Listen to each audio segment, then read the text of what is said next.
క్రైస్తవ సహోదరులకును మా మిత్రులైనటువంటి నా ముస్లిం సహోదరులకును యేసుక్రీస్తు ప్రభు వారి పేరిట మీ అందరికీ నా శుభాలను తెలియపరుస్తూ మరి దినము మరొక అంశంతో మీ ముందుకు రావటానికి ప్రభు ఇచ్చిన అవకాశాన్ని బట్టి నేను దేవుడికి మొదట కృతజ్ఞుడనై ప్రభుని స్తుతిస్తున్నాను. గత కాలము అనేక దినాల నుండి బైబిల్ మరియు ఖురాన్ ఈ రెండు గ్రంథాలపై అనేక విషయాలను ముందుకు తీసుకురావటం జరుగుతూ వచ్చింది. ఏది ఏమైనా బ్రతికి కొద్ది కాలంలో సత్యాన్ని తెలుసుకొని మనము మన ఆత్మలను సృష్టించిన దేవునికి మనం అప్పగించుకోవలసినటువంటి బద్దులమై ఉన్నాము. అయితే సహోదరులు ముస్లిం సహోదరులు చాలా సందర్భాల్లో వారు వ్యక్తిగతంగా ఫోన్ ద్వారాను మరియు వారి కామెంట్స్ రూపంలో కూడా చాలా వరకు తెలియపరుస్తూ వచ్చారు. అదేమిటంటే అరబ్బిక్ భాష తప్పనిసరిగా ఖురాన్ చదివే వారికి అవసరమని, అల్లాను పూర్తిగా అర్థం చేసుకోవాలన్నా, ఖురాను గ్రంథాన్ని పూర్తిగా అర్థం చేసుకోవాలన్నా, ఇస్లాం మతాన్ని పూర్తిగా అవగాహన చేసుకోవాలన్నా, ముహమ్మద్ వారి ప్రవక్త గారి యొక్క విలువైన అంతస్తును గుర్తించాలి అనన్నా అందుకు మూలం అరబ్బిక్ భాష నేర్చుకోవాలి. అరబ్బిక్ భాష నేర్చుకున్న తర్వాతే ఖురాను చదవాలి. అరబ్బిక్ భాష మీకు తెలుసుంటేనే అల్లా మీకు అర్థమవుతారు. అరబ్బిక్ భాష మీకు తెలుసుంటేనే ఖురాన్ ఆయాతులు అంటే వచనాలు మీకు పూర్తిగా అర్థం కాగలుగుతాయి. మీరు తెలుగులో చదివేసుకుంటూ వెళ్ళిపోతే మీకు ఏది కూడా అర్థం కాదు. వాటి మూలప ఉపదేశాలు అట్లా ఉండవు.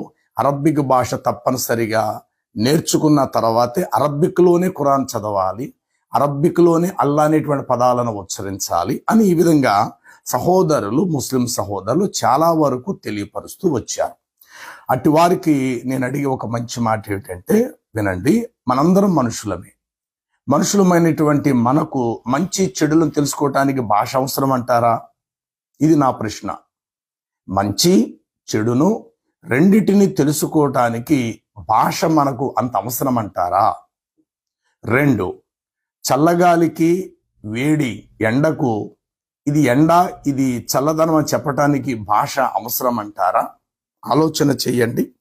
ముందుగా కీర్తనల గ్రంథం, దేవుని పరిశుద్ధ బైబిల్ గ్రంథములో భాషలు ఎవరికి అసలు భాష ఎవరికి అవసరం లేదు అనే విషయానికి వస్తే గనుక కీర్తన 19 సంకీర్తనలో మనం చూడగలిగితే గనుక అక్కడ ప్రభు చెప్తున్న మాట ఏమిటంటే వాటికి భాష లేదు. చూడండి, సూర్యుడు తన అంతఃపురము నుండి బయలుదేరును అనే విషయాన్ని మాట్లాడుతూ అక్కడ వ్రాయబడిన మాట ఏమిటంటే 19 మొదటి మాట, ఆకాశములు దేవుని మహిమను వివరించుచున్నవి, అంతరిక్షము ఆయన చేతి పనిని వివరించుచున్నది, పగటికి పగలు అవి బోధ చేయుచు ఉన్నవి, రాత్రికి రాత్రి జ్ఞానము అవి తెలుపుచు ఉన్నవి. వాటికి భాష లేదు, వాటికి మాటలు లేవు, వాటి స్వరము వినబడదు. ఎంత చక్కటి మాట. ఇప్పుడు ఎండ వస్తుంది, పెద్ద శబ్దం చేసుకుంటూ సూర్యుడు ఉదయించాలండి, ఇదిగో నేను వస్తున్నాను అని చెప్పేసి. ఒకవేళ అలా వస్తే గనక భూమి మీద ఎన్ని వేల భాషలు గల ప్రజలున్నారు, ఎన్ని వేల భాషలు గల ప్రజలకు సూర్యుడు ఇదిగో నేను వస్తున్నాను, అమావాస్య వచ్చేటప్పుడు ఇదిగో నేను అమావాస్య కటిక చీకటిని నేను వస్తున్నాను జాగ్రత్త అని అమావాస్య అనే గాఢంధకారము ఎన్ని భాషల్లో ప్రజలకు చెప్పాలండి. అలాగే పౌర్ణమి ఎన్ని భాషలలో చెప్తే ప్రజలకు అర్థం కాగలుగుతుంది.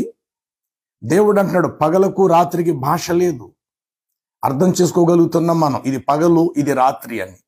అలాగే అమావాస్య టైం వస్తుంది, కటిక చీకటి, మనకు అర్థం కాగలుగుతుంది. వర్షాకాలం వస్తుంది, వర్షాకాలాన్ని మనం ఋతువులు బట్టి మనం తెలుసుకోగలుగుతూ ఉన్నాం. కాలాలు మారుతున్నాయి, వాటికి భాష లేదు. అయితే విచిత్రంగా ముస్లిం సహోదరులు చెప్తున్న విషయం ఏంటంటే ఖురాన్ గ్రంథాన్ని తెలుగులోనే కాదు అరబ్బిక్లో మీరు చదవాలి. అల్లా అనేటువంటి పదము తెలుగుది కాదు, అరబ్బిక్ భాషకు సంబంధించింది కాబట్టి అల్లాను అర్థం చేసుకుంటే అరబ్బిక్ భాష నేర్చుకోవాలి అంటున్నారు. అట్టి సహోదరులు నేను చెప్పే ఒక మంచి మాట ఏమిటంటే, మంచి చెడులు చీకటి వెలుతురు అనే వాటిని తెలుసుకోవటానికి చెప్పటానికి భాషలు ఏమైనా అవసరం అంటారా? బుద్ధి సరిపోదంటారా?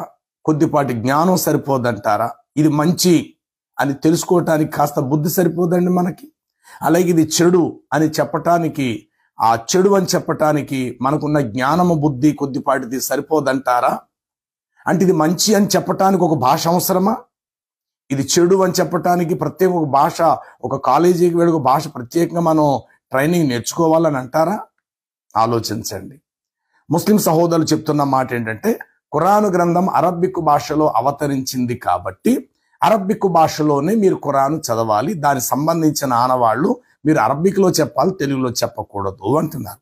ఏమంటే ఇప్పుడు తెలుగు 2 రాష్ట్రాలు, తెలంగాణ, ఆంధ్ర, ఈ 2 మాత్రమే కాక ప్రపంచం మొత్తం మీద లక్షల కోట్ల కొలది తెలుగు ప్రజలు ఆయా దేశాలలో స్థిరపరచబడ్డారు.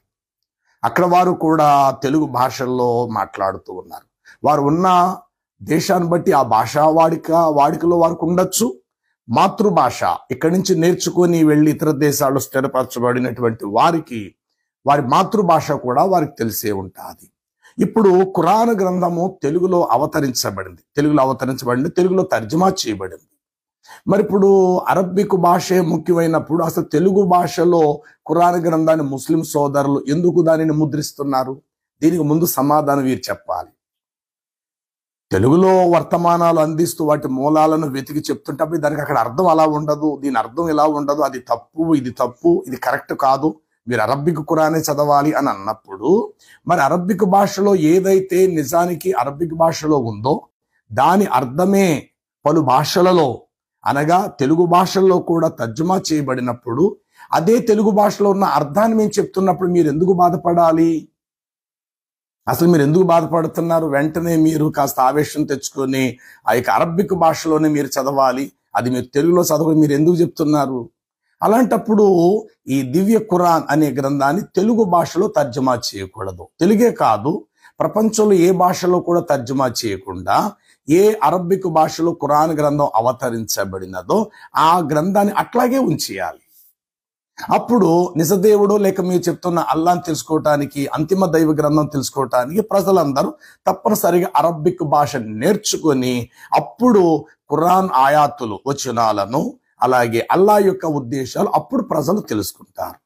కానీ అరబిక్ భాషలో అవతరించబడిన ఈ ఖురానును మీరే పలు భాషల్లో దాన్ని తర్జుమా చేస్తున్నారు. ఖురాను గ్రంథము 42:7 వచనములో అల్లాహ్ చెప్తున్నటువంటి మాట ఇక్కడ ఇట్లా వ్రాయబడి ఉంటుంది.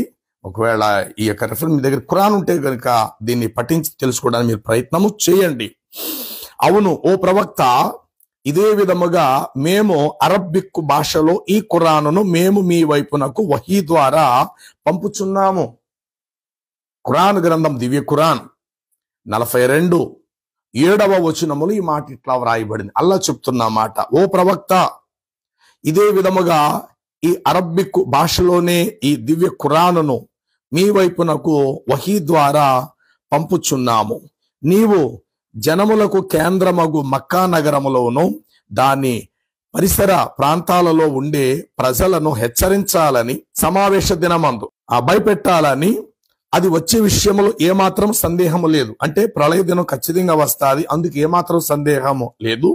ఒక వర్గం వారు స్వర్గానికి పోతారు, మరొక వర్గం వారు నరకదారిలో ప్రయాణం చేస్తారు. ఇక్కడ అల్లాహ్ చెప్తున్న మాట ఏమిటంటే ఖురాన్ 42 అనగా అష్షూరా 7వ వచనములో చెప్తున్నాడు, మహమ్మదు ఓ ప్రవక్త, ఇదిగో మేము ఈ ఖురానును అరబిక్ భాషలోనే మీ వైపునకు వహీ ద్వారా పంపియున్నాము.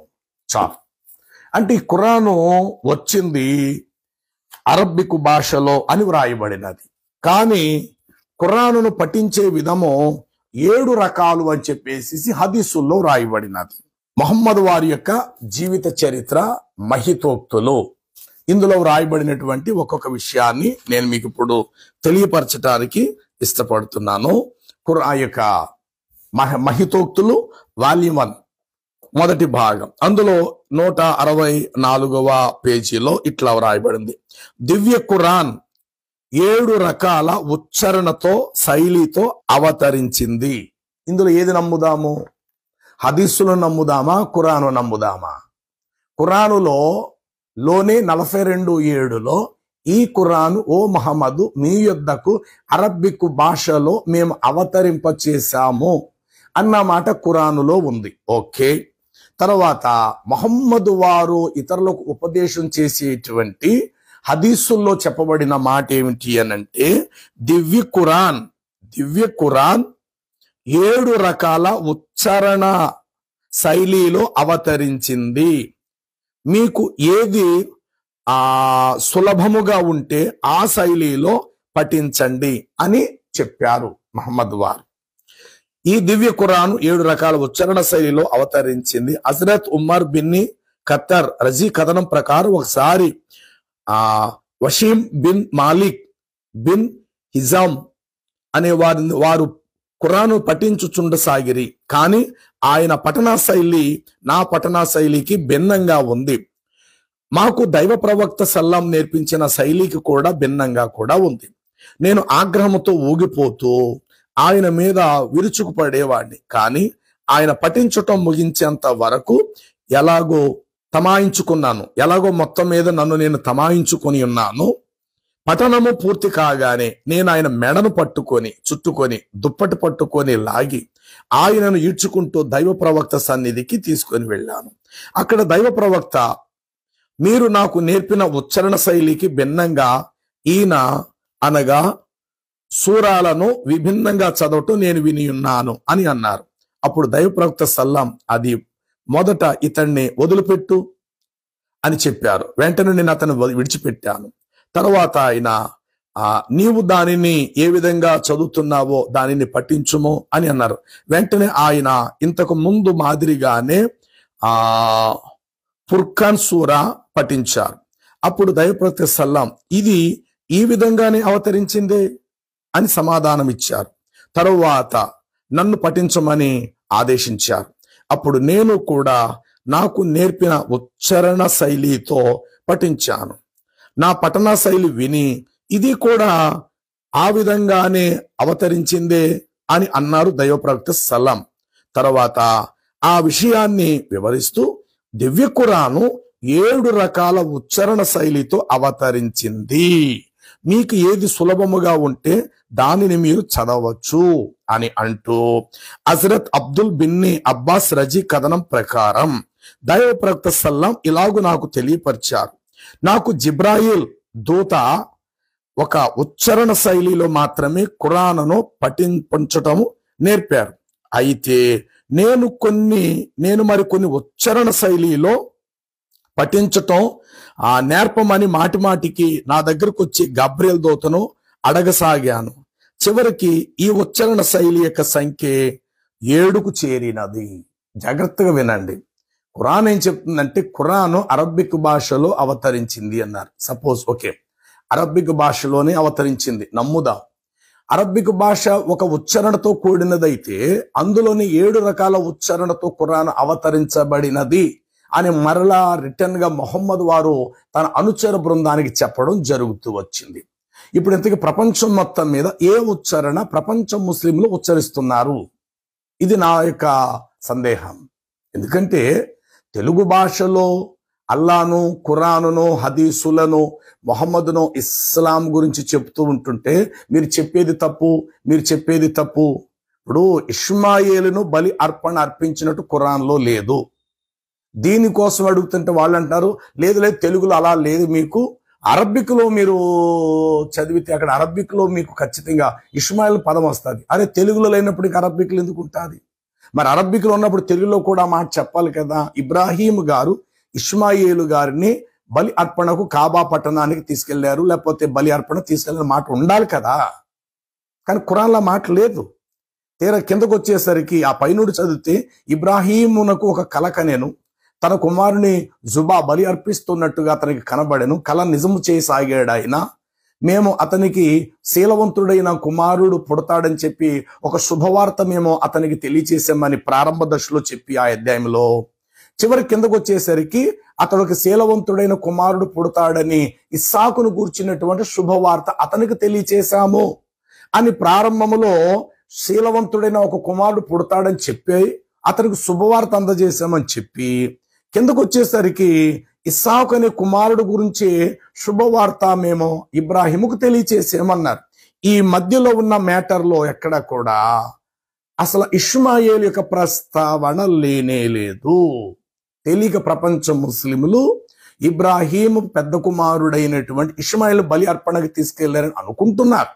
కానీ ఖురాన్లో చూస్తే అట్లా లేదు. దీనికోసం కొందరు సహోదరులు లేదు లేదు అరబ్బిక్ భాషలో మీరు చదివితే అక్కడ ఇష్మాయిల్ అని ఉంటుంది. మరి అరబ్బిక్ భాషలో ఇష్మాయిలు అనే పదం ఉన్నప్పుడు మరి తెలుగులో కూడా దాన్నే సిద్ధపరిచి మెన్షన్ చేయాలి కదా. మరి తెలుగులో అసలు ఇష్మాయిల్ పేరు అనేది కనబడకుండా ఎందుకు కనుమరుగైపోయింది? ఇలాంటి విషయాలు మాట్లాడుతుంటే సహోదరులు అర్థం చేసుకోవటం తక్కువ, ఆవేశానికి అధికంగా గురి అంటున్నారు. మీరు అరబ్బిక్ భాష నేర్చుకోవాలి అంటున్నారు. సరే, మంచిది. ఏ భాషలోనైనా దేవుణ్ణి అర్థం చేసుకోవటం సంతోషమే. కాకపోతే ఇక్కడ ఖురాన్ ప్రకారం అరబ్బిక్ భాషలో అవతరించిందని 42:7 ఆయాతులో చెప్పబడింది. దీన్ని నమ్ముదాం. హదీసుల్లోకి వచ్చేసరికి, ముహమ్మద్ వారికి మహితోక్తుల్లోకి వచ్చేసరికి ఖురాను 7 రకాల ఉచ్చారణతో అవతరించబడినది అనేసి ఇక్కడ రాయబడింది. భాష ఒకటే కావచ్చు, నేను చెప్తున్న ఉచ్చారణలు పదజాలాలు. ఇందులోనే మరికొన్ని విషయాలు ఏమిటంటే 105 ముహమ్మద్ వారి యొక్క మహితోక్తుల్లోనే 105 అనేటువంటి ఈ పేపరు లేకపోతే పేరా నెంబర్ మనం చూస్తే, దివ్య ఖురానును శ్రద్ధగా ఆలకించాలి అనంటూ ఒక టైటిల్ పెట్టి, హజరత్ ఇబ్నే అబ్బాస్ రజీ కథనం ప్రకారం హజరత్ జిబ్రైల్ అలైహి వస్సలాం తెచ్చి వినిపిస్తూ ఉన్నప్పుడు దైవ ప్రవక్త సల్లాం తమ నాలుకను పెదవులను కదిలించేవారు, తమ నాలుక పెదాలను కదిలించేవారు. దానివల్ల ఆయనకు చాలా బాధ కలిగేది. అంటే దేవదూత ఇలా పఠించు అన్నప్పుడు, ఆ పఠనాన్ని పఠిస్తున్నప్పుడు ఈ పెదాలు, ఈ నాలుక కొంచెం ఇబ్బందిగా తిరిగేదట. మరి అరబ్బిక్ భాషలో అవతరించినప్పుడు ముహమ్మద్ బాల్యము నుండి అరబ్బిక్ భాషలో వాడుకలో ఆయన ఉన్నప్పుడు, జిబ్రాయిల్ దూత కూడా వచ్చి అరబ్బిక్ భాషలోనే చెప్తున్నప్పుడు పెదాలు నాలిక ఆ బాధ కలిగేంత పరిస్థితి ముహమ్మద్ వారికి ఎందుకు వస్తుంది? ఇది నా సందేహం. ఇప్పుడు బాల్యము నుండి ముహమ్మద్ వారు అరబ్బిక్ భాషలో పండితుడు, లేకపోతే చిన్ననాటి నుండి నేర్చుకున్నారు. జిబ్రాయిల్ దూత వచ్చి కూడా అరబ్బిక్ భాషలోనే ఒకవేళ ముహమ్మద్ వారితో మాట్లాడసాగితే, ముహమ్మద్ వారి యొక్క నాలిక తిప్పటంలోనో పెదాలు కదిలించటంలోనో ఆయనకు ముఖమంతా పెదాలు నోరంతా ఎందుకు నొప్పి రావాలి? ఇది నా మాట కాదు, హదీసుల్లో ఉన్నటువంటి మాట నేను మీకు తెలియపరుస్తున్నాను. ఏం రాయబడినది? దానివల్ల ఆయన నాలుక పెదాలను కదిలించేవారు, దానివల్ల ఆయనకు చాలా బాధ కలిగేది. ఈ సంగతి ఆయన ముఖ కవళికలను బట్టి తెలిసేది. అందువల్ల దేవుడు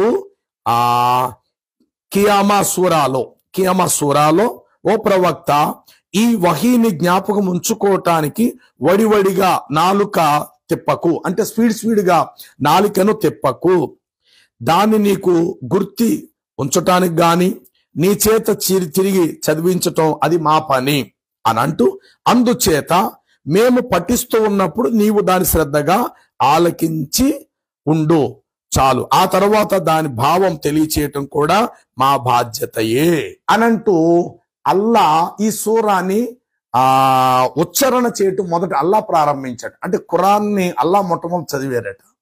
మరి ఖురానును అల్లా చదివిన ఈ అల్లాకు ఖురాను ఇచ్చిన మరొక అల్లా ఎవరు? చాలా విచిత్రమైన మాటలు కనబడుతున్నాయి ఇక్కడ.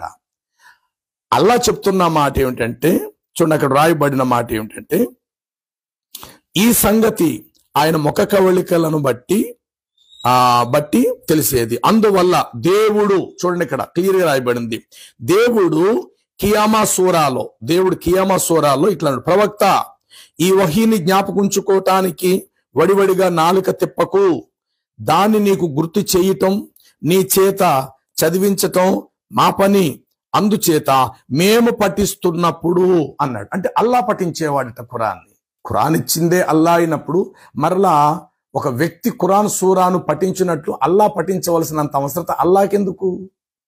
ఇప్పుడు ఇచ్చిందే దేవుడైనప్పుడు దాన్ని చదివి తెలుసుకోవాల్సిన బాధ్యత మనుషులుగా మనది. కానీ దానిని అల్లాయే మొదట పఠించేవారని చెప్పి ఇక్కడ రాయబడినది. అందుచేత మేము పఠిస్తున్నప్పుడు నీవు దాని శ్రద్ధగా ఆలకిస్తూ ఉండు చాలు, ఆ తర్వాత దాని భావము తెలియచేయటం కూడా మా బాధ్యతయే అని చెప్పేసి ఇక్కడ రాయబడినది ఈ ఖురాన్లో. సరే, మంచిది. ఏది ఏమైనప్పటికీ కూడా ఆ యొక్క హదీసుల్లో గాని ఖురాన్లో గాని ఖురాన్ అవతరించింది అరబ్బిక్ భాష, చాలా సంతోషం.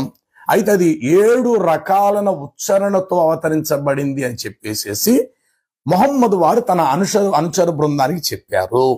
ఇప్పుడు ప్రపంచం అంతటా అరబిక్ లో సూరా లేకపోతే చదివేటప్పుడు అధ్యాయాలు, లేకపోతే కల్మా లేకపోతే వాక్యాలు చదివేటప్పుడు, లేక నమాజు చేసేటప్పుడు ప్రపంచం మొత్తం మీద ఏ ఉచ్చారణతో వారు పఠిస్తున్నారు. ఇప్పుడు పఠించేది నిజంగా గబ్రియేలు దూత మొహమ్మద్కు తెలియపరిచిన ఉచ్చారణతోటి దానిని సమాజానికి అందిస్తున్నారా? ఎందుకంటే మహమ్మద్ చెప్పారు 7 రకాలను. ఈ 7 రకాల్లో మొహమ్మద్కు అవతరించబడింది అందులో ఏ రకం? మొహమ్మద్ సొంతంగా మరికొన్ని కల్పించి 6 రకాలు కల్పించి అనుకూలమైన రీతిలో ప్రజలకు కావాలని చెప్పి ఉచ్చరణించింది, అది ఏ రకం? ఇది ముందు ముస్లిం సహోదరులైనా మీరు తెలుసుకోవాలి. ఎందుకంటే భగవంతుడిని తెలుసుకోవటానికి భాష ముఖ్యం కాదు, భావం ముఖ్యమో, అంతరంగము స్థిరత్వం ముఖ్యమో, బుద్ధి జ్ఞానము ముఖ్యమో. ఇప్పుడు అరబిక్ భాషలో జన్మనిచ్చిన తల్లి అనే మాట ఉంది అనుకుందాం, అంటే మీకు అర్థమవటం చెప్తున్నాను. అరబిక్ భాషలో అమ్మ లేక జన్మనిచ్చిన తల్లి అంటే ఆడదే కదా, ఆడదే. అయితే ఇప్పుడు జన్మనిచ్చిన తల్లి అనేటువంటి సందర్భాన్ని తెలుగులో తర్జమా చేస్తే అరబిక్ నుండి ఎలా వచ్చా, దాన్ని ఎలాగా తర్జమా చేస్తారు? జన్మనిచ్చిన తల్లి అనే పదమే వస్తుంది. అరబిక్లో జన్మనిచ్చిన తల్లి అనేది అరబిక్లోకి అర్థమైనప్పుడు అరబిక్లో ఉండేటువంటి అరబిక్ భాషలో ఉండేటువంటి ఆ మాట తెలుగులో తర్జమా చేసినప్పుడు కూడా జన్మనిచ్చిన తల్లి అంటే చాలా విలువైనది, ఆ నవమాసాలు మోసిన తల్లి అని అర్థమే వస్తుంది. కానీ అరబిక్ భాషలో జన్మనిచ్చిన తల్లి అనేటువంటి ఆ పదానికి తెలుగులోకి వచ్చేసరికి ఒక వ్యభిచారిణి అని గాని ఒక వేశ్య అనే పదజాలము రాదు కదా. కలము పెన్ను ఇవన్నీ ఒకే అర్థం వస్తాయి. పూర్వకాలములో పక్షిరాజు యొక్క వెంట్రుకలతో రాసేవారు, వెంట్రుకతో సిరాయిలో ముంచి పూర్వకాలమందు ఉత్తరాలు రాసేవారు. కాలము గడిచే కొలది వెలుగులోకి పెన్ అనేటువంటిది వచ్చేసేసింది. ఓకే, సంతోషం. ఇప్పుడు మీరు కలము అని అన్నా అది పెన్ అన్నా ఒకే అర్థం చేసుకుంటాం. అదేంటంటే వ్రాసేది అని అర్థం. మీరు సిరాయిలో వెంట్రుకను ముంచి వ్రాసినా, ఆల్రెడీ పెన్నులో ఇంకును స్టోరేజ్ చేసి అది రీబుల్లో స్టోరేజ్ చేసి వ్రాసిన, రెండు ఒకటే. కలము అన్నా పెన్ను అన్నా వ్రాసేది అని అర్థం వస్తుంది. అయితే ఇప్పుడు అరబిక్ భాషలో అమ్మ అన్నటువంటి పదము తెలుగు భాషలోకి వచ్చేసరికి వేశ్య అనే పదం తర్జుమా చేయరు కదా, ఇది నా భావం. అంతే తప్ప మీరు అరబిక్ నేర్చుకుంటేనే మీ ఖురాన్ అర్థం అవుతుంది. ఇప్పుడు దేవుణ్ణి తెలుసుకోవడానికి భాష అవసరం అండి. అంటే విలువైన దేవుణ్ణి తెలుసుకోవడానికి మనకి ఇచ్చిన దేవుడిచ్చిన హృదయం సరిపోదా? హృదయంతో దేవుణ్ణి అర్థం చేసుకోలేమండి. మనకు దేవుడిచ్చిన కొద్దిపాటి జ్ఞానంతో మనకి అర్థం కాదంటారండి. ఇప్పుడు ఒక చెవిటి పిల్లవాడు, పుట్టుకతోటి చెవిటివాడు అనుకుందాం. చిన్నప్పుడు ఉయ్యాల నుండి వాడిని ఎవరో దొంగ దొంగిలించాడు, ఎక్కడికో తీసుకెళ్ళిపోయారు. ఆ తర్వాత వెతగ్గా మొత్తం మీద ఆ పిల్లవాడికి మొత్తం మీద సొంత జన్మనిచ్చిన తల్లి దగ్గర రావడానికి అవకాశం దొరికింది. కొందరు తీసుకొచ్చారు. వాడు భయపడుతూ వచ్చాడు. వచ్చిన తర్వాత ఆ తల్లిని ఎదురుగుంట చూపించి, చిన్నప్పుడు ఫోటో చూపించి, ఇది నువ్వే అంటే వాడికి ఏం అర్థం కాటాలా. వీడు మీ అమ్మ అని చెప్తున్నారు, వాడి చెవుడు, వాడికి ఏం వినబడతాలా. వాడు చదువులా రాదు, పలక మీద రాసి ఈమె నీ తల్లి అమ్మ అని చెప్పటానికి వాడికి చదువు తెలియదు, చెవిటివాడు. ఈ కారణం చేత మూగవాడు చెవిటివాడు రెండు కూడా ఉన్నాయి. వాడు మాట్లాడను లేడు, వాడికి వినబడను లేదు, వ్రాయటమును లేదు. ఇప్పుడు ఈ పిల్లవాడిని ఈమె నీ సొంత తల్లి అని చెప్పటానికి ఎంత పెద్దగా ఎక్స్ప్లెయిన్ చేయవలసిన అవసరం ఉందంటారు? సింపుల్ గా కడుపు మీద చేయి పెట్టి వాడి మీద చెయ్యేసి ఇదిగో నువ్వు ఈవిడి అని అంటే సరిపోదంటారా? అంటే ఈవిడి నిన్ను గర్భం ధరించింది, ఈవిడి కడుపును నువ్వు పుట్టావు అని చెప్పటానికి ఇక్కడ భాషతో పని లేదు. చేసైగ చేస్తూ ఆ తల్లిని ఇలా చూపిస్తూ ఇలాగా అని అంటూ, అప్పటికి వాడికి 25 ఏళ్ళ వయసు వచ్చింది వాడికి అనుకుందాం. 25 ఏళ్ళు అంటే మంచి చెడులు అన్ని తెలిసినోడే కదా అర్థం. వాడిని ఇలా చూపిస్తూ తల్లి కడుపు మీద ఇలా చెయ్యేసి ఇలాగంటూ నిన్ను ఈవిడి గర్భాన్ని మోసిందంటే వెంటనే వాడికి అర్థం కాదండి. అయ్యో నాకు జన్మనిచ్చిన తల్లి, నన్ను నవమాసాలు మోసిన తల్లిని ఆ మాత్రం వాడు అర్థం చేసుకోలేడంటారా? చదువు లేకపోయినా, తర్వాత వినికిడి లేకపోయినా, మాట నాలుక సడలి మాట్లాడకపోయినా భావాన్ని బట్టి వాడు అర్థం కాడండి. ఆ తల్లిని అర్థం చేసుకోలేడండి వాడు. అంటే ఇప్పుడు దేవుణ్ణి అర్థం చేసుకోవడానికి, దేవుడికి ప్రార్థన చేయటానికి భాష అవసరం అంటారా? ముందు మనిషి పుట్టాడా, ముందు భాష పుట్టిందా? మనిషి పుట్టిన తర్వాతే భాష పుట్టింది.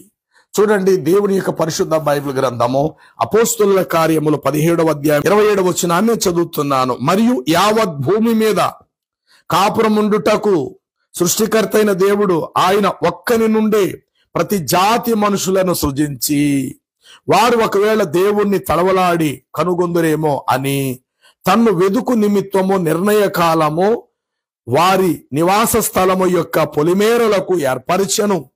ఆయన మనలో ఎవ్వరికి దూరముగా ఉండువాడు కాడు. మనము ఆయన యందు బ్రతుకుచున్నాము, చలించుచు ఉన్నాము, ఉనికి కలిగి ఉన్నాము. ఆయన మనలో ఎవరికి దూరస్తుడు కాడు. చెవిటివాడైతే దేవుణ్ణి అర్థం చేసుకోలేడండి వాడు. వాడు మోగవాడైతే అంతరంగంలో ప్రార్థన చేసుకోలేడండి వాడు. మనసులో ప్రార్థన చేసుకోలేడా పైకి మాట్లాడకపోయినా? అంటే దేవుణ్ణి అర్థం చేసుకోవటానికి నాలుకే మాట్లాడాలి, చెవి వినాలని రూల్ లేదు. చెవిటివాడికి కూడా దేవుడు అర్థం కాగలుగుతాడు, గుడ్డివాడికి దేవుడు అర్థం కాగలుగుతాడు, మోగవాడికి దేవుడు అర్థం కాగలుగుతాడు. ఎందుకంటే మనిషిని సృష్టించింది దేవుడే కాబట్టి మనుషులలో ఎవ్వరికి కూడా దేవుడు ఎప్పటికీ దూరస్తుడు కాడు. దేవుడు మన హృదయముల కంటే అధికుడు అయి ఉన్నాడు. అంటే చాలా దగ్గర వాడు. మనుషులుగా మన హృదయం మనకెంత దగ్గర ఉందో మన హృదయము కంటే కూడా దేవుడు చాలా దగ్గరవాడు. తనకు మొరపెట్టు వారందరికీ హోవా సమీపముగా ఉన్నవాడని చెప్పి వ్రాయబడినది. కాబట్టి ఇప్పుడు దేవుణ్ణి అర్థము చేసుకోవటానికి, దేవుణ్ణి తెలుసుకోవటానికి భాష ముఖ్యం కాదు. ఇప్పుడు క్రైస్తవ్యం యెరూషలేములో క్రీస్తు ద్వారా, క్రీస్తు బోధల వల్ల 12 మంది క్రీస్తునందు విశ్వాసం ఉంచిరి. ఆ తర్వాత అంతియోకియలో మొట్టమొదట క్రైస్తవులు అనబడిరి అనే మాటలు బైబిల్లో వ్రాయబడ్డాయి. ఆ క్రీస్తును కలిగిన ఆ విధానం ఈరోజు ప్రపంచమంతా కలిగినది. ఎక్కడికైనా వెళ్ళి మీరు ఇలాగనంటే, ఇలాగంటే ఓహో జీసస్ యేసుక్రీస్తు ప్రభు అని వెంటనే అర్థమైపోతుంది. ఇక్కడ భాష ముఖ్యం కాదు కదా. ఇప్పుడు క్రీస్తుని అర్థం చేసుకోవటానికి ఏ భాషలోనైతేనేమి, ఇప్పుడు తమిళ భాష గలవారు ఉన్నారు, తమిళ భాషలోనే వారు ప్రార్థన చేస్తారు. కన్నడ భాష గలవారు ఉన్నారు, కన్నడ భాషలోనే ప్రార్థన చేస్తారు. తెలుగు క్రైస్తవులు ఉన్నారు, తెలుగు భాషలో ప్రార్థన చేస్తారు. ఇప్పుడు ఏ భాష దేవుడికి అర్థం కాదంటారు? పోనీ దేవుడికి ఏ భాష మాత్రమైతేనే ఆయనకి తెలుసు అంటారు? పోనీ దేవుడికి తెలియలేని భాష ఏది ఉంది? పోనీ దేవుడికి పలానా భాష మాత్రమే తెలుసు అని చెప్పడానికి ఏ భాష ఉంది? భాషలన్నీ దేవుడివి కావా? చూడండి, ఆదికాండము 11వ అధ్యాయాన్ని మనం చదివితే గనుక అక్కడ వాక్యములో ఈ మాటలు ఇట్లా వ్రాయబడి ఉంటాయి. భూమి అంతంతటా ఒక్క భాషయు ఒక్క పలుకు మాత్రమే ఉండెను. ఇదెప్పుడు? ప్రారంభ రోజులలో. అంటే దేవుడు మానవుడితో మాట్లాడడానికి మొదట ఒక భాషనే దేవుడు ఏర్పాటు చేశాడు. ఎందుకంటే మనుషుడు ఒక్కడే, ఆదాం. ఆ ఒక్క మనుషుడు ద్వారా కోటాను కోట్ల మంది పుట్టామని అపోస్తుల కార్యములు 17వ అధ్యాయం 26, 27 వచ్చిన ఇప్పుడే మీకు చదివింపు చేశాను. ఆదికాండము 11వ అధ్యాయం చూస్తే భూమి అందంతటా ఒక్క భాషయు ఒక్క పలుకును ఉండెను. వారు తూర్పు ప్రయాణమైపోవచ్చుండగా షీనారు దేశము మైదానము వారికి కనబడెను. చూడండి, 6వ వచనం చూద్దాం. ఇదిగో జనము ఒక్కటే, వారందరికీ భాష కూడా ఒక్కటే, వారు ఈ పని ఆరంభించి ఉన్నారు. మరల కింద వచనం చదువుతున్నా, 7వ వచనం కింద భాగములో, మనము దిగిపోయి వారిలో ఒకని మాట ఒకనికి తెలియకుండా అక్కడి వారి భాషను తారుమారు చేదుమరండి అని ఆలోచించుకొనెను. 9వ వచనము, ఆ గోపురమునకు బాబేలు అని పేరు పెట్టిరి, ఎందుకనగా అక్కడ యెహోవా భూజనులందరి భాషను తారుమారు చేసెను. అంటే ఒక భాషను 10,000 భాషలుగా మార్చింది ఆయనే. 10,000 భాషలలో ప్రార్థించిన అర్థం చేసుకోగల దేవుడు ఒక్కడే. మరలా చెప్తున్నాను ఈ మాట, ఒక్క భాషను 10,000 భాషలుగా మార్చింది ఆ ఒక్క దేవుడే. 10,000 భాషలలో ప్రార్థనలు చేసిన అర్థం చేసుకోగలిగే ఆ అవగాహన కలిగిన దేవుడు ఒక్కడే. ఎందుకంటే ఒక్క భాషను 10,000గా భాషలు మార్చింది ఆయనే అయినప్పుడు ఆ భాషలకు భావాలు దేవుడికి అర్థం కావండి. ఇప్పుడు అరబ్బిక్ భాషలో మాట్లాడితేనే దేవుడు అర్థం చేసుకుంటాడంటే ఇంకా దేవుడు అంత అజ్ఞాని ప్రపంచంలో ఇంకెవరు ఉండరు. ఇది వాస్తవం. ఇప్పుడు తెలుగు మాట్లాడుతున్నాను, ఎక్కడికో వేరే దేశాన్ని వేరే కంట్రీకి వెళ్ళి అక్కడ భాషలో నేను మాట్లాడటం మనుషులుగా నాకు కష్టం. అది కొంతకాలం నేను నేర్చుకుంటే నాకు అర్థం అవుద్ది, నేను మాట్లాడగలుగుతాను. ఇది మనుషులకు అయ్యే పని. దేవుడికి అట్లా కాదు కదా. నువ్వు ఏ భాషలో మాట్లాడితేనేమి. సరే, ఇప్పుడు తీర్పు దినముంది, అల్లాయే దేవుడు అనుకుందాము. మరి తీర్పు దినమందు మనుషులు మాట్లాడిన మాటలను బట్టి, వారు చేసిన చేష్టలను బట్టి వారికి తీర్పు జరుగుతుందంటే ఆయన ఒక అరబ్బిక్ భాష మాట్లాడే వారికి తీర్పు తీరుస్తాడండి. అల్లా విగ్రహారాధన చేసే వారికి తీర్పు తీర్చడప్పుడు మరి విగ్రహారాధి భాష కలిగిన వారు మంత్రాలను లేకపోతే వారు సంస్కృత భాషలోనో భగవంతుని ఆరాధించారు. అది అప్పుడు అల్లాకి ఎట్లా అర్థమై ఉంటదంటారు? ఇదిగో నువ్వు ఇలా చేశావు, నువ్వు ఇలా మాట్లాడావు, నీకు తీర్పు తీరుస్తున్నాను మరి జడ్జిమెంట్ టైంలో అల్లా వారికి తీర్పు తీర్చడండి. అటు మీ అల్లాయే దేవుడైతే గనుక, మీరు అనుకున్నట్టు మీ అల్లాయే దేవుడైతే గనుక కొంతసేపు ఆలోచించండి. కొన్ని నిమిషాలు మీ అల్లాయే దేవుడు అనుకోండి. అలా అనుకొని ప్రపంచ వారందరికీ అల్లాయే తీర్పు తీరుస్తాడు. అందరూ ఆయన యుద్ధకే పోవాల్సి ఉంది. అందరికి ఆయన పైన ఉంటాడు. తీర్పు దినమందు అందరూ ఆయన లెక్క చెప్పాలి అని అన్నప్పుడు ఒకడు సంస్కృతంలో మాట్లాంటాడు, ఒకడు తమిళ్లో మాట్లాంటాడు. మరి ఈ మాటల్లో మీ అల్లాకి ఎట్లా అర్థమై ఉంటాయి? కనీసం కొంచెం ఆలోచించాలి కదా మీరు. తెలుగు బైబిల్లో ఉన్నది ఉన్నట్టుగా చెప్తూ ఉంటుందంటే అబ్బాయి అక్కడ అలా లేదు, ఇక్కడ ఎలా లేదు, ముందు మీరు అరబ్బిక్ నేర్చుకోండి, ముందు మీరు అరబ్బిక్ చదివిన తర్వాత అప్పుడు మీరు ఖురాన్ చదవండి అంటే ఇంకా దీనికంటే పెద్ద అజ్ఞానం మరొకటి లేదు. ఇప్పుడు ఎలా ఉన్నదంటే విమానం ఎక్కడానికి టికెట్ అవసరమే, డ్రెస్ నీకు ముఖ్యం కాదు. విమానం ఎక్కివాడు పంచి కట్టుకొని కూడా విమానం ఎక్కచ్చు, లిక్కర్ చొక్కా వేసుకొని కూడా వాడు విమానంలో ప్రయాణం చేయొచ్చు, సూటు బూటు వేసుకొని ప్రయాణం చేయొచ్చు. విమానం ఎక్కడానికి ఒక వస్త్రము యొక్క కోడ్ లేదు కదా. అంటే ఈ రంగు బట్టలు వేసుకుంటేనే మీరు విమానం ఎక్కి ప్రయాణం చేస్తారు లేదే.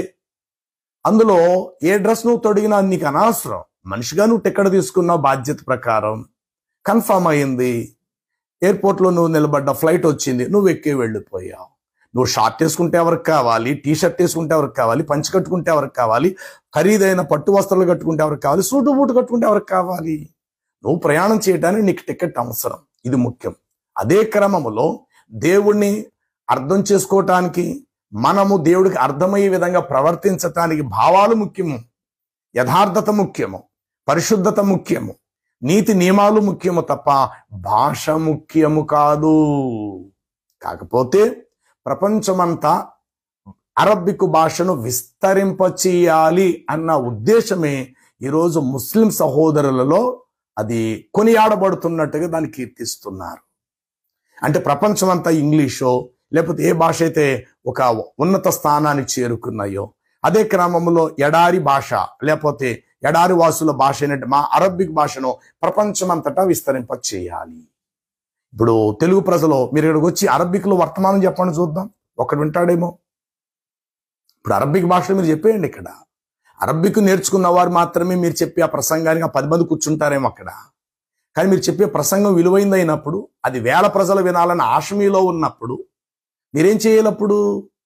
ఒక సమావేశం ఏర్పాటు చేసి టెంట్లు వేసి ఒక అరబ్బిక్లో మాత్రం మీరు చెప్తే అక్కడ ఆ భాషను అర్థం చేసుకున్న 10 మంది ఆడ కూర్చుంటారు తప్ప మిగతా వారు వచ్చి కూర్చొని వినడానికి అవకాశం లేదు.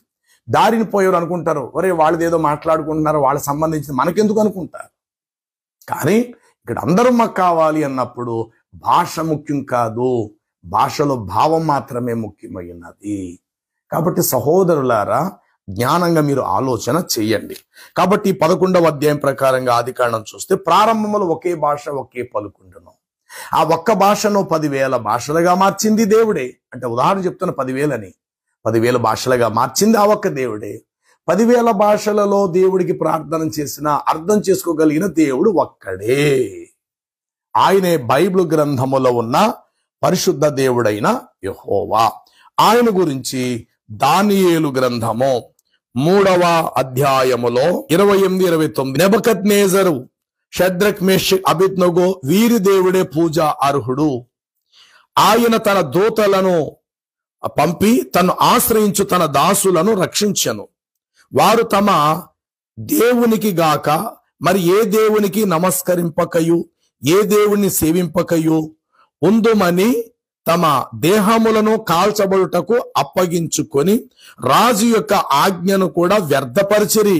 కాగా నేనొక శాసనం అనగా బాబిలోను సామ్రాజ్య మహాచక్రవర్తి నెబుకద్నెజరు చెప్తున్నాడు, అదేమన కాగా నేను ఒక శాసనము నియమించుచున్నాను, ఈ విధముగా రక్షించుటకు సమర్థుడగు దేవుడుగాక మరి ఏ దేవుడు లేడు. కాగా ఏ జనములలో గాని, ఏ రాష్ట్రములలో గాని, ఏ భాష మాట్లాడు వారిలో గాని షడ్రక్ మేషక్ అబేద్నెగో అను వారి దేవుడే దేవుడు, ఆయనే పూజ్యనీయుడు.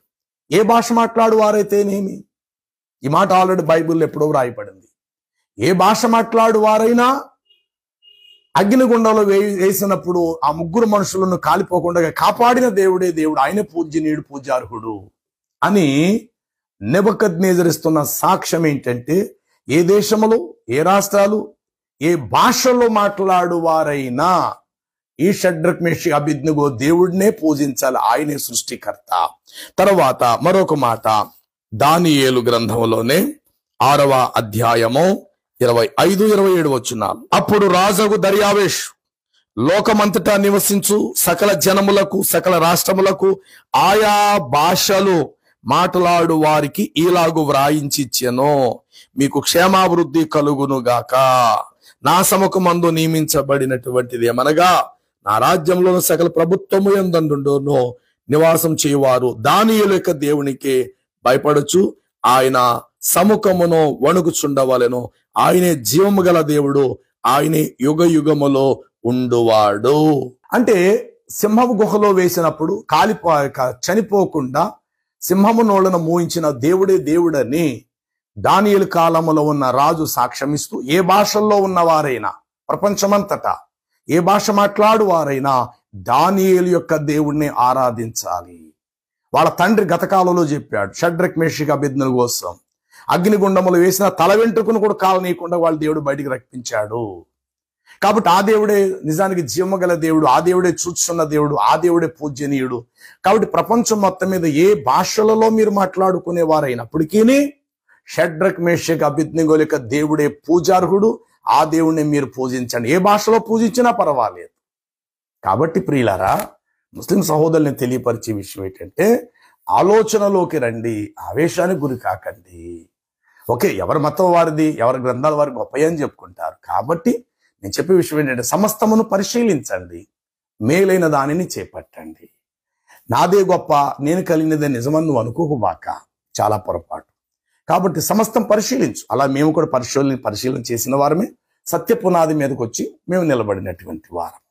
కాబట్టి మీరు కామెంట్స్ పెట్టేటప్పుడు ఆలోచించి పెట్టండి, ఎందుకంటే ఇది దైవ సంబంధమైనటువంటి విషయాలు. ఇందులో ఆవేశాన్ని మనం గురి కావద్దు. మనం తెల్లారితే చనిపోయేవారం కాబట్టి సత్యాన్ని తెలుసుకొని దేవుని చేతికి మనల్ని అప్పగించుకోవాలి.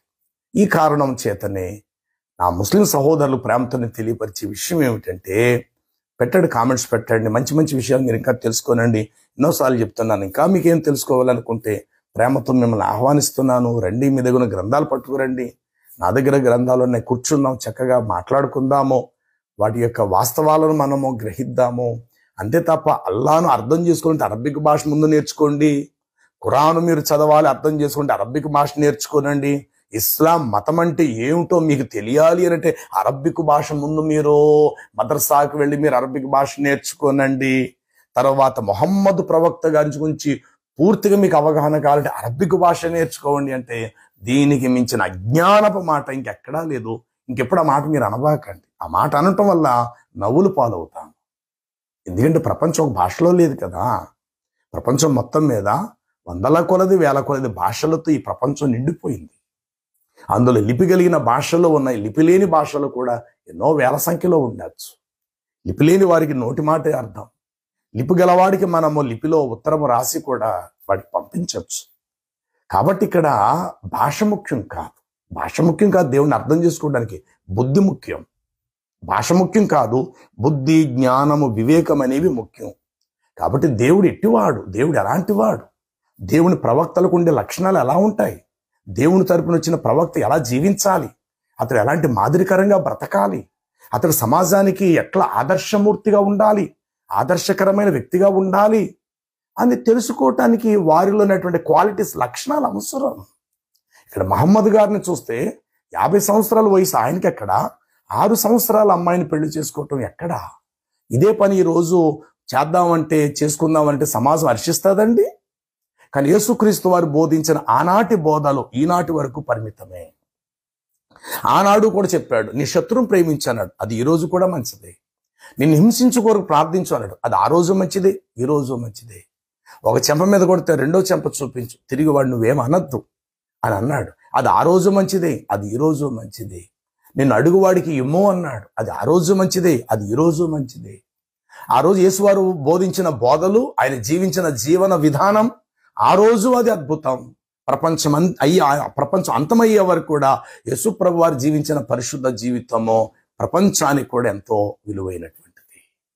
కానీ మొహమ్మద్ వారి కాలం వచ్చేసరికి, ఆనాడు కాలంలో చిన్నపిల్లల్ని పెళ్లి చేసుకునే ఆ తీరు, ఆ విధానాలు ఆ రోజుల్లో ఉండే అంటే కరెక్టే.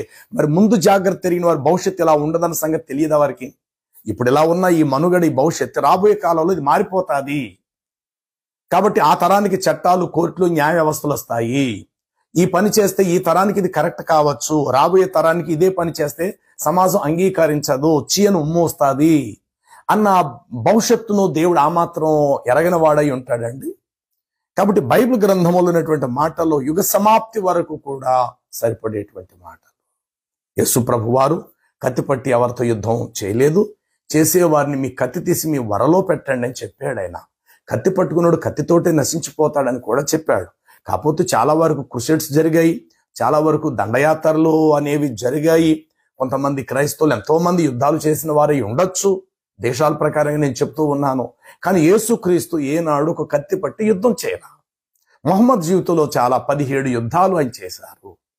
కత్తి పట్టినవాడు కత్తితోటే చస్తాడని చెప్పాడు. పేతురు అంటాడు, బోధకుడికి 2 కత్తులు ఉన్నాయి అన్నాడు, చాలు అన్నాడు. వాటి అర్థం వేరు, వాటి పరమార్థం వేరు. అక్కడ 2 అనే మాటలో ఉన్న అర్థం ఏంటి? దేవుని వాక్యం ఎటువంటి ఖడ్గం కంటే వాడిగల 2 అంచులు గల వాడిగల ఖడ్గము గలది. ఇలా చెప్పుకుంటే చాలా అర్థాలు వస్తాయి. యేసు ప్రభువారు చెప్పారు, నీ కత్తి తీసి వరలో పెట్టు. ఈ పలంగా నేను యుద్ధం చేయాలనుకుంటే పరలోకంలో నా దేవుడు, నా తండ్రి దూతలను పంపిస్తే, నా అనేకమైన సమూహాలు దూతలు పంపిస్తే ఇక్కడ ఎవరు బ్రతకజాలరు. కానీ ఈ దినము కొరకు నేను వచ్చానని చెప్పారు యేసు ప్రభువారు. కాబట్టి యేసు ప్రభువారి యొక్క బోధ ఆనాటి ప్రజలకు, ఆనాటి లోకానికి అది సరిపోయింది. ఈనాటి ప్రజలకు, ఈనాటి లోకానికి సరిపోయింది. కానీ మహమ్మద్ వారి యొక్క బోధలు కానీ, ఆయన జీవించిన జీవన విధానము కానీ ఆనాటికి చెల్లితే చెల్లచ్చేమో, కానీ అది ఈనాటికి చెల్లదు. పర్వాలేదు అనుకుంటే ఎక్కడైనా ప్రయత్నం చేసి చూడండి. ఒక 50 ఏళ్ళ ముసలోని తీసుకొని వెళ్ళి మీ ముస్లిమ్స్ కుటుంబంలోనే మీ ముస్లిమ్స్ వ్యక్తిని తీసుకొని వెళ్ళి 50 సంవత్సరాల వ్యక్తిని తీసుకెళ్ళి ఒక 6 సంవత్సరాలు ఆడుకుంటున్న పిల్లకిచ్చి, ఈ అమ్మాయికి ఇచ్చి తను పెళ్లి చేయండి, ఆ ఇంటి వారిని మీరు అడగండి, ఏం చెప్తారో చూద్దాం. రెండవదిగా ఆయన ముస్లింలే కాబట్టి మీరు చెప్పండి, మొహమ్మద్ వారు గతంలో ఇలా చేశారు కాబట్టి ఈయన కూడా మొహమ్మద్ యొక్క అనుచర బృందం లాంటి వారు అని అనుకోండి. కాబట్టి ఈ ముసలోడికి 50 ఏళ్ళ వయసు గలోడికి మీ 6 ఏళ్ల పాప నుంచి పెళ్లి చేయమని 5 పూటలు నమాజ్ చేసే వారిని మీరు అడగండి, ఏం సమాధానం చెప్తారో వారు. ఊరుకోవా చెప్పేవి కానీ ఆయన ఏదో చేసుకున్నాడు ఆ టైంలో, అది ఆనాటి చెల్లిన మాట. మమ్మల్ని అడగడానికి ఎంత ధైర్యం, అసలు నీకు ఆ నోరు ఎలా వచ్చిందని చెప్పి మాట్లాడతారు. అంటే మొహమ్మద్ వారు జీవించిన జీవన విధానం ఆనాటి సరిపోతేమో కానీ అన్ని కాలాలకు సరిపడేది కాదు. యేసు ప్రభు వారి యొక్క బోధ, ఆయన జీవించిన జీవన విధానం, తనను తాను తగ్గించుకున్నవాడు హెచ్చింపబడతాడన్నాడు. యేసు ప్రభు గురువయ్యుండి కూడా శిష్యుల కాళ్ళు కడిగాడు. ఆయన ఉన్నతమైన మంచి అనుభూతి అది. మీరు కూడా ఒకరినొకటి ఇలా ప్రేమించుకుని అని చెప్పాడు. అది ఆనాటికి అది మాదిరికరమే, అది ఈనాటికి కూడా శుభప్రదమైన మాదిరికరమై ఉన్నది. కాబట్టి దేవుని మాట ఒక తరానికి సరిపోయి ఇంకో తరానికి అసహించుకునేదై ఉండదు. కాబట్టి అన్ని తరాల వారు కూడా దేవుని మాటను హర్షింపదగ్గదై ఉండాలి. ఈ కారణము చేత దేవుని అర్థం చేసుకోవటానికి బుద్ధి, జ్ఞానం, వివేకం ఉంటే సరిపోతుంది తప్ప భాష ముఖ్యం కాదు సహోదరులారా. కాబట్టి నా ముస్లిం సహోదరులు మరలా చెప్తున్నాను, మీరు ఏ భాషలో మాట్లాడినా దేవుణ్ణి అర్థం చేసుకోవటానికి హృదయం ఉంటే చాలు, మంచి మనసు ఉంటే చాలు, దేవుడిచ్చే జ్ఞానం ఉంటే చాలు ఆయన అర్థం చేసుకోవటానికి. అంతే తప్ప భాషనే నేర్చుకొని దేవుణ్ణి అర్థం చేసుకోవాలంటే దీనికి మించిన అజ్ఞానం మరొకటి లేనే లేదు. ఇప్పుడు మంత్రోపదేశం చేసేవారు ఆ యొక్క గుడి దగ్గరికి వెళ్ళినప్పుడు వారు సంస్కృతంలో మంత్రాలు ఉచ్చరిస్తారు. వెళ్ళిన భక్తుల చేతులు కట్టుకుని అలా ఉండిపోతారంతే. ఆయన వచ్చి శతగోపురం నెత్తి మీద పెడతారు, వారు బయటకు వచ్చేస్తారు. వచ్చినప్పుడు ఆ భార్యని, ఆ భర్త ఆయన అక్కడ మంత్రోచ్చారణ చేశారు కదా సంస్కృతిలో. నీకేమైనా తెలిసింది, నీకేమైనా అర్థమైందంటే నాకేం తెలుసండి అంటారు. అంటే ఇప్పుడు పలకబడిన పలుకులు పలుకుతున్నారు మంచిది, కానీ వ్యర్థమైపోతున్నాయి. ఇప్పుడు అదే సందర్భంలో ఒక తెలుగులో ఆయన చెప్పమానండి, వచ్చిన ఈ భార్య భర్తలను భగవంతుడా నిండు నూరేళ్లతో వారిని దీర్ఘకాలము సుఖశాంతులతో వీరి పిల్లా పాపలు వర్ధిల్లాలి, మీ అనుగ్రహానికి వీరిని పాత్రులుగా చేసుకోనండి, తదాస్తు అని చెప్పి ఆ శతగోపుర వారిని నెత్తి మీద పెట్టమనండి. వచ్చేటప్పుడు అడిగితే అబ్బా చాలా చక్కగా అయినా భగవంతుడికి మనపక్షంగా దేవుడికి విజ్ఞాపన చేశాడు అంటారు. అర్థమైంది కదా. కాబట్టి ఆ భాషలో మాట్లాడితే ఆ భాష గలవారికి అది అర్థం కావచ్చేమో కానీ అందరికీ అర్థం కాదు. మరలా చెప్తున్నాను, అరబిక్ భాషలోనే ఖురాను నేర్చుకొని మీరు చదవండి అని అన్నప్పుడు తెలుగు భాషలో మీరు ఎందుకు ఖురాన్ని తర్జుమా చేసి విడుదల చేశారు అంటే చదువుకోమనే కదా అర్థం. మీరు తెలుగులో ఈ ఖురాన్ని ఇచ్చారు, ఇది దివ్య ఖురాన్, ఇది దివ్య ఖురాన్. ఈ ఖురాన్ తెలుగులోను అరబిక్లోను రెండు భాషల్లోనూ ఉంది. అంటే అర్థం ఏంటి, పక్కన అరబిక్ ఉంది, పక్కన తెలుగు ఉంది. చూడండి, ఇందులో రెండు తెలుగు అరబిక్ రెండు కలిసి ఇక్కడ ప్రయాణం చేస్తున్నాయి, రెండు కూడా ఉన్నాయి ఇక్కడ. మరి ఈ అరబిక్ తెలుగు ఉన్నప్పుడు అర్థం ఏంటి అంటే పక్కన ఉన్న అరబిక్ ఏదైతే ఉందో సరిగ్గా దానికి అర్థం తెలుగులో ఉందనే కదా అక్కడ అర్థం. అంతే తప్ప లేదు మీరు అరబిక్కే నేర్చుకోండి అని అంటే అది చాలా పొరపాటు. అలాంటప్పుడు తెలుగులోనూ తమిళ్ కన్నడ మొదలగు వేరు భాషలో అసలు ఖురాను గ్రంథాన్ని తర్జుమా చేయకుండా ఒక్క అరబిక్ భాషలో అట్లానే ఉంచేయాలి. అప్పుడు మీరు బయటకు వచ్చి చెప్పాలి, మీరు నిజమైన దేవుడిని తెలుసుకోవాలంటే ముందు అరబిక్ చదవండి, ఖురాన్ అర్థం చేసుకోండి అని చెప్పాలా. అరబిక్ నుండి తెలుగులో తర్జుమా చేసింది మీరే, మరలా మీరే అంటారు తెలుగులో దాన్ని చదవకూడదు, అరబిక్ మీరు నేర్చుకోండి అంటున్నారు. అసలు ఈ మాట ఎట్లా మనం మాట్లాడుతున్నాం? కాబట్టి సహోదరులారా, దేవుణ్ణి అర్థం చేసుకోవటాన్ని చెప్తున్నాను. భగవంతుడికి దేవుణ్ణి అర్థం చేసుకోవటానికి మనలో బుద్ధి జ్ఞానం చాలు తప్ప దేవుణ్ణి అర్థం చేసుకోవటానికి భాష ముఖ్యము కాదు. ఒక్క భాషను 10,000 భాషలుగా మార్చింది ఆ దేవుడే. కానీ 10,000 భాషల్లో మాట్లాడినా ఆయనకు అర్థం చేసుకోగలిగే జ్ఞానం దేవుడికి ఉంది. అలాగే ఆ 10,000 భాషలను అర్థం చేసుకోగలిగిన దేవుడు ఒక్కడే. ఇది బైబిల్ ప్రకారం. బహుశా మీ ఖురాన్లో అల్లాహ్ అరబిక్ భాష మాత్రమే తెలిసేమో పాపం, కానీ బైబిల్లో ఉన్న దేవుడు సృష్టికర్త అటవాడు, సకల భాషలకు మూలాధారం ఆయనే. కాకపోతే ఖురాన్లో ఉన్న అల్లా అనబడిన మీరు చెప్పుకుంటున్న దేవుడికి మీకు ఒక్క అరబిక్ భాష మాత్రమే తెలిసేమో. రెండో విషయం ఏంటంటే ఖురాను 7 రకాలుగా అవతరించినది, 7 ఉచ్చరణతో. మరి ఈరోజు ప్రపంచం అంతా ఏ ఉచ్చరణతో మీరు ఉచ్చరిస్తున్నారో, నిజంగా గబ్రియలు దూత వచ్చి మహమ్మద్కు చెప్పిన ఉచ్చరణతోటి మీరు ఉచ్చరిస్తున్నారా? ఆనాటి ఖలీఫాలు ఆయన అనుచరులు మిగతా వేరే 7 రకాలుగా వారు ఉచ్చరిస్తుంటే ఒకరి మీద ఒకరు కోపాలు వచ్చి కాళ్ళలు పట్టుకుని లాగేసుకున్నారట. ఆ మాటలు మీ హదీసులోనే రాయబడ్డాయి. ఎందుకంటే మొహమ్మద్ ఇదిగో ప్రవక్త, ఇతడు ఎలా ఉచ్చరిస్తున్నాడు, ఇతడు ఎలా ఉచ్చరిస్తాడు, ఇది కరెక్ట్ కాదు కదా, ఇది కరెక్ట్ కాదు అన్నప్పుడు మొహమ్మద్ ఏం చెప్పాడు, లేదు ఆ ఆయాతు అలాగే అవతరించింది, ఆ ఉచ్చరణతో ఈ ఆయాతు ఇలాగే అవతరించింది, ఖురాన్ గ్రంథము 7 రకాలుగా అవతరించింది అని రాయబడ్డా. ఈ మాటలు నాయకర్సుమా మీ మొహమ్మద్ వారు చెప్తున్న హదీసుల్లో ఉన్న మాటలు. కాబట్టి అర్థం చేసుకోనండి, ఆలోచనకు గురవ్వండి తప్ప ఆవేశానికి గురి కావద్దు. మంచి దిద్దన కాలం అంశం ఏంటంటే మరి దేవుణ్ణి అల్లాను అర్థం చేసుకోవడానికి అరబ్బిక్ అవసరమా, అల్లాను అర్థం చేసుకోవడానికి అరబ్బిక్ భాష అవసరమా అనేటువంటి అంశాన్ని నేను మీ ముందు తీసుకురావటం జరిగింది. దయచేసి మీరు ఏవైనా తెలియపరచాలంటే ఫోన్ ద్వారా తెలియపరచండి. రెండవ విషయం వచ్చేసరికి మీరేమైనా నేను చెప్పింది కరెక్ట్ కాదంటే, ఇప్పుడు నేను ఎలా కూర్చొని చక్కగా చెప్తున్నానో మీరు కూడా 10 మందికి అర్థమయ్యే రీతిలో చక్కగా మీరు కూడా చెప్పండి. మీరు కూడా చెప్పి ఎవరిని విమర్శించే విధంగా కాకుండా 10 మందికి అర్థమయ్యే రీతిలో నేను ఎలా చెప్తున్నానో స్వామ్యం కలిగి అలాగే మీరు కూడా 10 మందికి చెప్తే గనుక అల్లాహ్ కోసం, మహమ్మద్ కోసం, ఖురాన్ కోసం ప్రపంచ ప్రజలందరూ తెలుసుకోగలుగుతారు. ఇది నా ఉద్దేశం. తెలుసుకుందాం. రాబోయే రోజుల్లో ఇంకా అనేకమైన సత్య సంగతులు వెలుగులోకి మనము తీసుకునొద్దాం. మంచిది. సహోదర ప్రేమతో ముందుకు సాగుతాము. దేవుని కృపాశీస్సులు మనపై మెండుగా ఉండునుగాక.